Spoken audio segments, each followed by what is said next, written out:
Welcome to the USCA AC National Championships, Association Croquet, held at the National Croquet Center in West Palm Beach in March of 2025. Your tournament director is Doug Grimsley.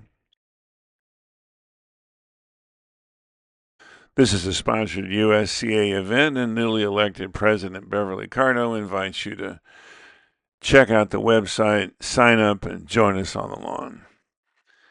Our appreciation goes out to Chris Barley, a longtime channel sponsor, and to Stuart Preston, who is sponsoring the editing.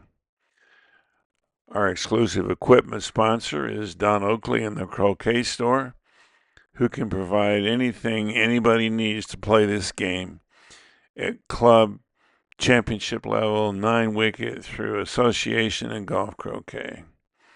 Check out his website. And now we head to Florida, the home of countless croquet facilities, all the way from Jacksonville to north down to West Palm and Sarasota, where in Venice, the Sarasota County Croquet Club is the biggest public club in the country. The National Croquet Center in West Palm Beach is the center of it all, located just south of the Palm Beach International Airport, providing easy access. The club has 12 lawns and a fabulous clubhouse. The lawns are numbered 1, 2, and 3, which are lighted, and then 4 and 5, followed by 6 and 7, which are the show courts in front of the clubhouse, and then 8, and then 9 through 12 over on the north side of the club. Those courts in the lowlands on the far east side are where 9-wicket gets played and will be the site of future expansion before too long. And now it's over to court 3 for a quarterfinal match between Zack Watson flipping the coin and Brian Cumming. We've seen both of these guys already in this series. Brian Cumming has been Canada's #1 for a long time. He's been in the top 10 in North America forever. I think 10 American national championships. Zack Watson has gotten into that group in the last 4 or 5 years, has 1 national championship and both McRobb and Solomon Cup experience. So Canada's #1 against America's #2.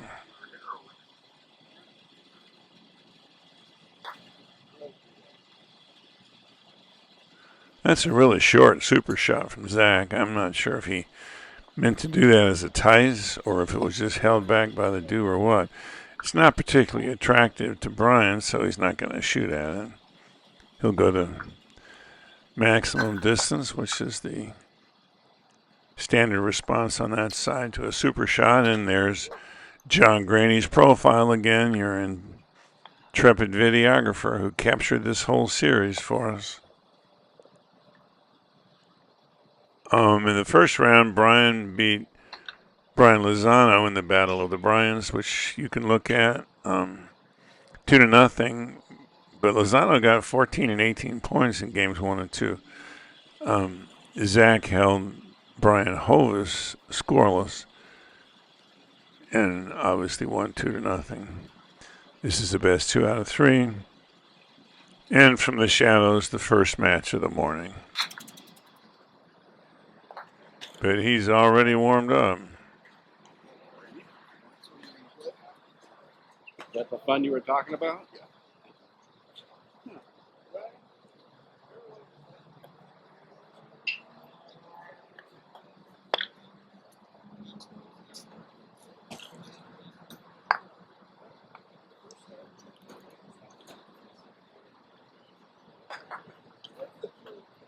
This, of course, is one of the purposes of a super shot opening, is you hit in on turn 3 and run a 3-ball break. Then the opponent misses and you get a 5th turn triple. Let's see if he can do it.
We've referenced before Reg Bamford's response to, what's your goal when you're running a break? And he said, I don't want to bend over.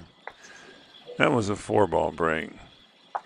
You got to hit some big split shots in a 3-ball break. And Zack is particularly good at those, so let's see how he does.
putting that one-back Pioneer 2 or 3 yards southeast of one-back is especially important in 3-ball breaks because you know you're going to have to reverse direction here and send the hoop 6 Pioneer to 2 back, and you don't have a pivot ball to take up the slack.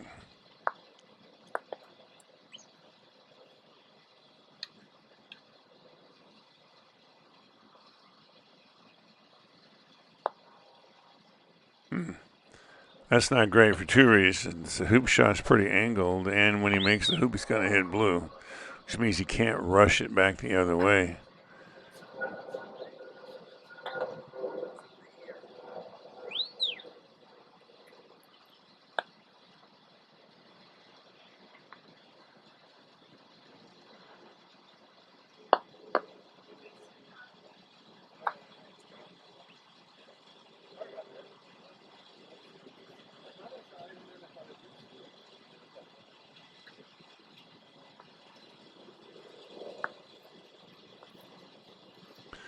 But with excellent camera work from John Graney and very good control of his stop shot ratio, he's going to get it done. Croquet players make the best cameramen in croquet games.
After a third turn break to 4 back, the 2 leaves most commonly used are a dream leave, which is basically a diagonal spread without the peg ball.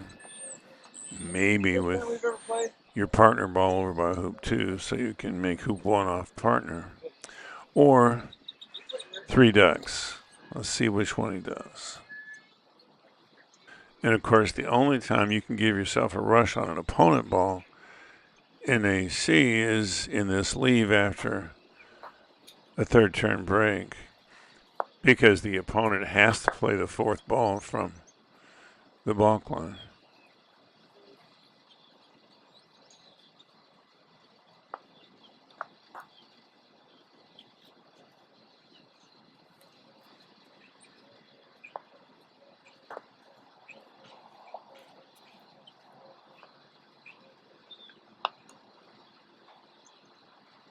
He could still do either leave. He could rush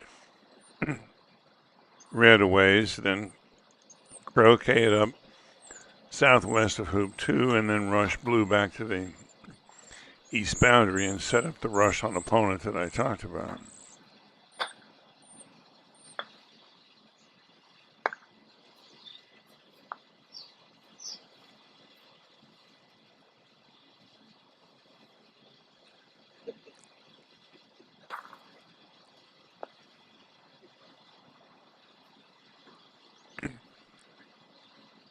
But he's playing for 3 ducks, it looks like.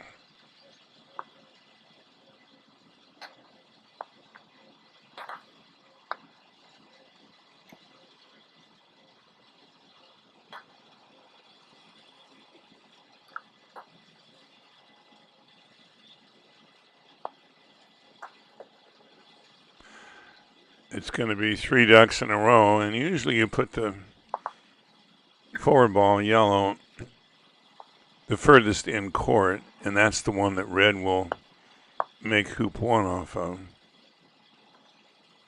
Some folks say to put the opponent in between the two, but it doesn't really matter. As long as red can roquet blue, send it to hoop 2, and get a rush on yellow to hoop 1. It's important not to leave a double target with any of those balls from either balk line.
Okay, 5th turn triple peel if he's lucky.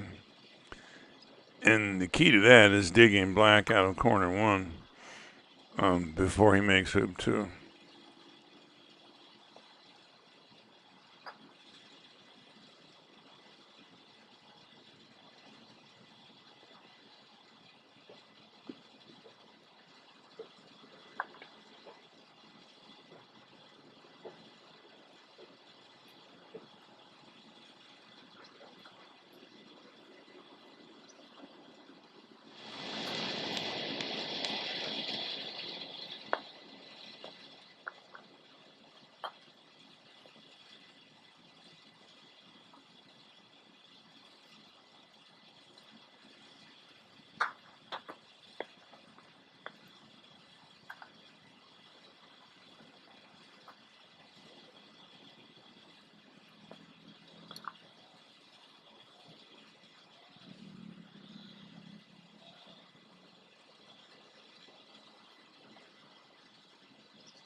Where balls are marked in is critical in AC.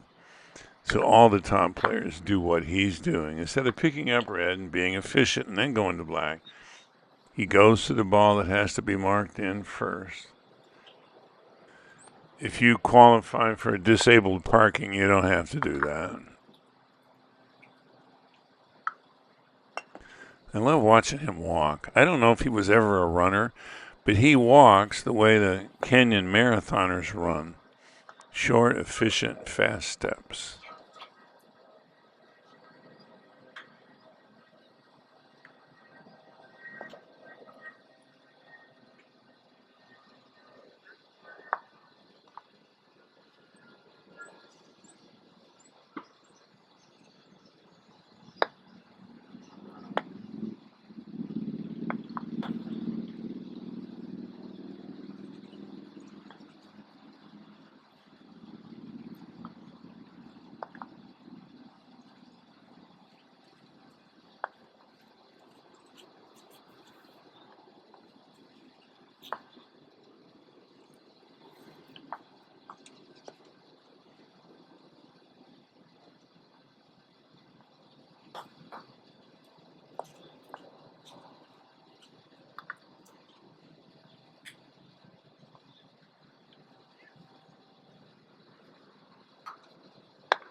That penult peel is now doable before two bag.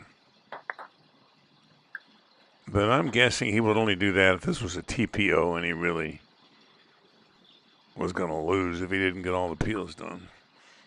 He'll probably wait till after two back or after three back to do the penult peel.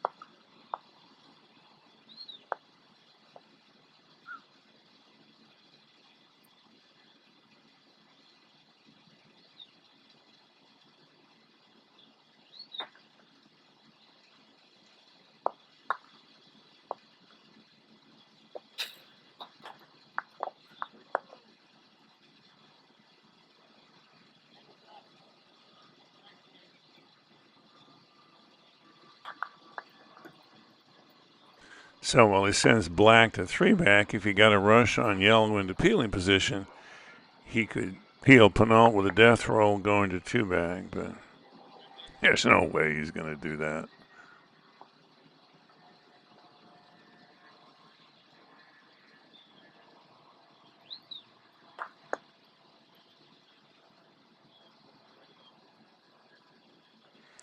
Interesting, a lot of his pioneers go a little bit long.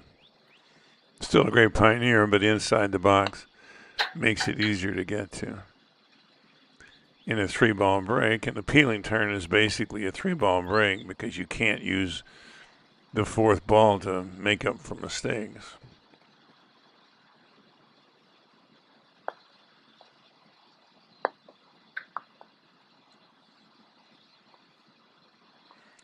Looks like I may have guessed wrong. He's going to do it.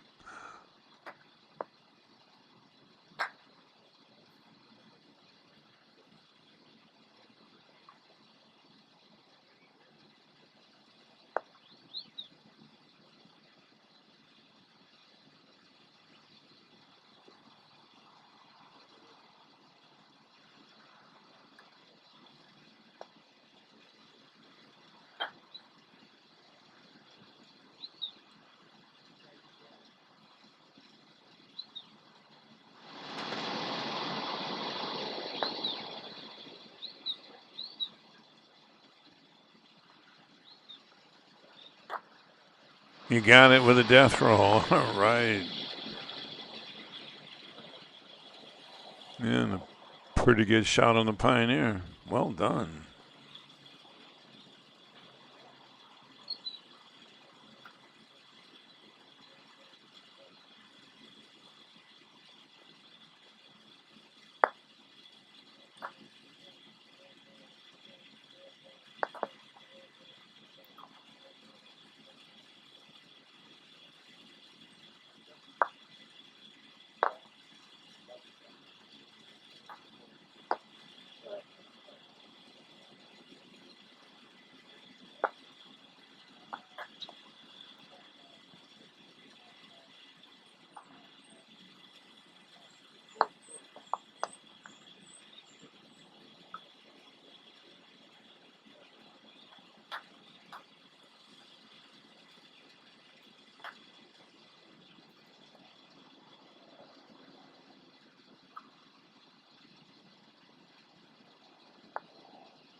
And look at this. Not only did he get back on time before two back, he's going to try a transit peel.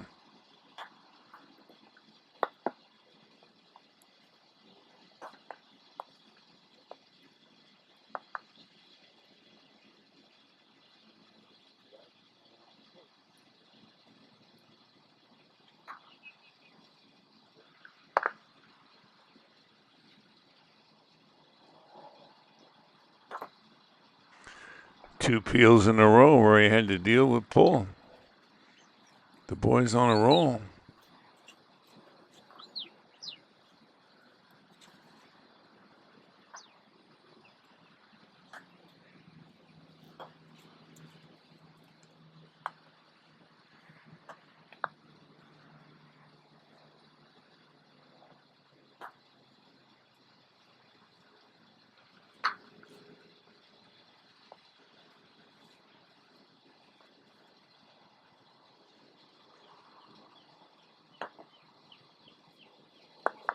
And of course, one advantage of the transit peel is now you have a 4-ball break to the peg instead of a 3-ball break and another peel to get done.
So, Zack Watson in a fifth turn triple peel in game one over Brian Cumming. 26-0 TP. You want to learn to play like Zack? Check out the USCA website, sign up, and join us on the lawn. Thanks as always to our equipment sponsor, Don Oakley, who can provide all the equipment you need to learn to play like Zack. So give us a like, subscribe, hit that bell. Game 2 is coming up.